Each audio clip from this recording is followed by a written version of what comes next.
ես որպես քաղաքացի լինելու եմ բոլոր այն հավաքներին, բոլոր այն երթերին, բողոքի բոլոր այն ակցիաներին, որը կլինի ընդդեմ այս դավաճանության, կլինի ընդդեմ այն կապիտուլյացիոն համաձայնագրի, որը ստորագրվեց նոյեմբերի 10-ին։ Առաջիկա օրերին ես օրենքի նախագիծ եմ դնելու օրենքում փոփոխություն հիշատակի եւ տոների մասին օրենքում փոփոխության նախագիծ եմ դնելու շրջանառության մեջ, որտեղ նոյեմբերի 10-ը դեռ մտածում ենք փորձագետների իրավաբանների հետ քննարկում ենք հայրենադավության թե դավաճանության օր կհրճակվի։ Նիկոլ Փաշինյանը մեզանից խլեց մայիսի 8-ը, մեզանից խլեց, գողացավ Շուշիի ազատագրման մեր եռատոն հաղթանակը եւ ուրեմն նոյեմբերի 10-ը այդ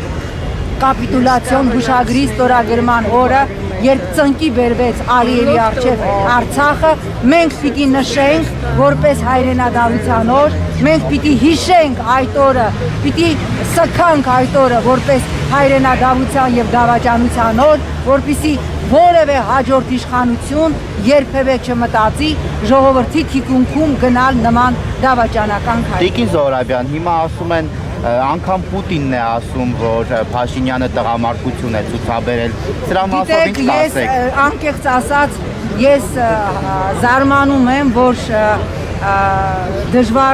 զարմանում եմ, որ մարդիկ փորձում են Ռուսաստանի նախագահի,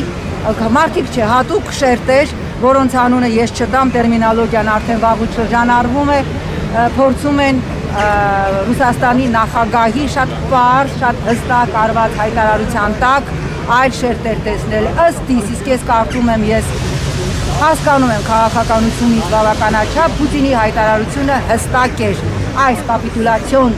համաձայնագրի ստորագրած փաստաթղթի միակ պատասխանատուն Նիկոլ Փաշինյանն է եւ մնացածը արդեն միգուցե ես այդպես եմ հասկացել, որ իրեն եւ իր թիմին հեռանալու դեպքում կտրվեն այդուհանդերձ անվտանգության երաշխիքներ։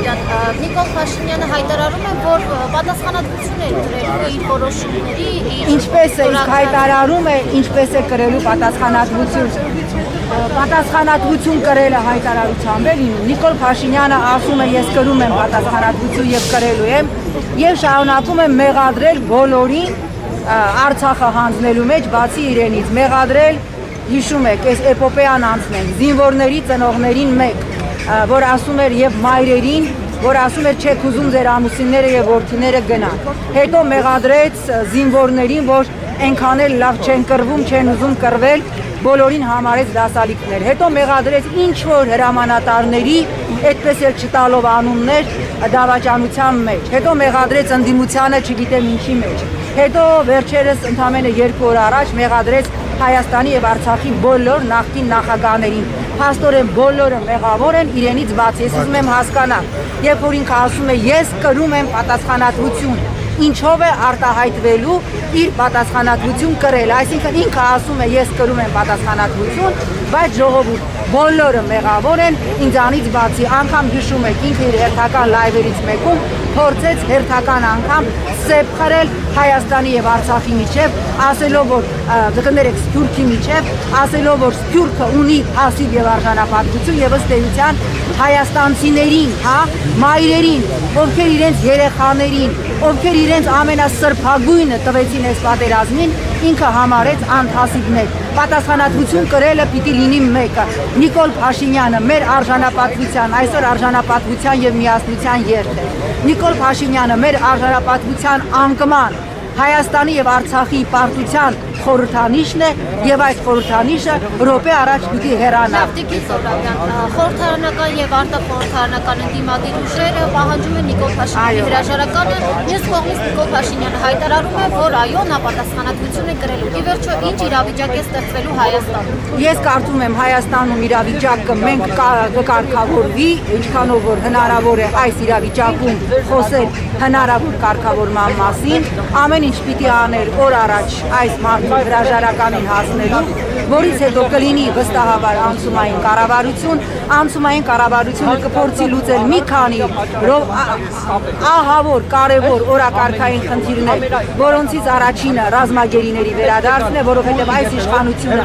ուղղակիորեն չի կարող այդ խնդրով զբաղվել։ Կարևորագույն հարց է նաև փրկել այն, ինչ դեռ հնարավոր է փրկել Հայաստանի այլևս տարածքային ամբողջականությունից։ Մենք տեսանք երեկ, որ Ադրբեջանի պաշտպանության նախարարության պատրաստած ռեպորտաժը, երբ որ ուրեմն Սոտքի մի հատվածի վրա բարձրացվեց Ադրբեջանի դրոշը։ Հիմա ես ուզում եմ հասկանալ, երբ որ նշյալ եռակողմ հայտարարության մեջ նշված է, որ կողմերը կանգնում են վերջնապես հաստատված սահմանների վրա, այսինքն պատերազմից հետո հաստատված սահմանների վրա։ Այս դեպքում ինչու հանձնվեց Բերձորը, ինչու հանձնվեց Սոտքը։ Հասկանում եք, այստեղ խնդիրներ կան, որ մենք ուղղակիորեն պիտի կարողանանք նոր բանակցողը, նոր իշխանություն վերացնել այնականները, որոնք դրված են այս եռակողմ հաստատվի տակ։ Սոտքի հանքի շահագրգիռ։ Ուրեմն Սոտքի հանքի հետ կապված, ուրեմն երբ որ անմիջապես ինձ զանգահարեցին հենց նույն պահին, երբ որ 80 ազերի զինծառայողներ մտել էին Սոտքի, այդ Քարվաճարի դարպասները բացել եւ մտել էին, ես եւ իմ գործընկերները հաջորդ օր անմիջապես մեկնեցինք Սոտ, ասեմ ուրեմն ադրբեջանցի զինծառայողները ինձանից ուղիղ 1.5 մետր հեռավորության վրա էին։ Կորպուսի հրամանատարի հետ մենք հանդիպել ենք, թույլ տվեք շատ հարգարժան անձնավորություն, շատ հարգարժան գեներալ, թույլ տվեք ուրեմն մանրամասներ չբացահայտել, խոսակցությունից ես մի բան կարող եմ ասել, ինչպես տեսնում ենք արդեն Սոտքի հանքավայրի, այս դեպքում սպասում ենք, երևի թե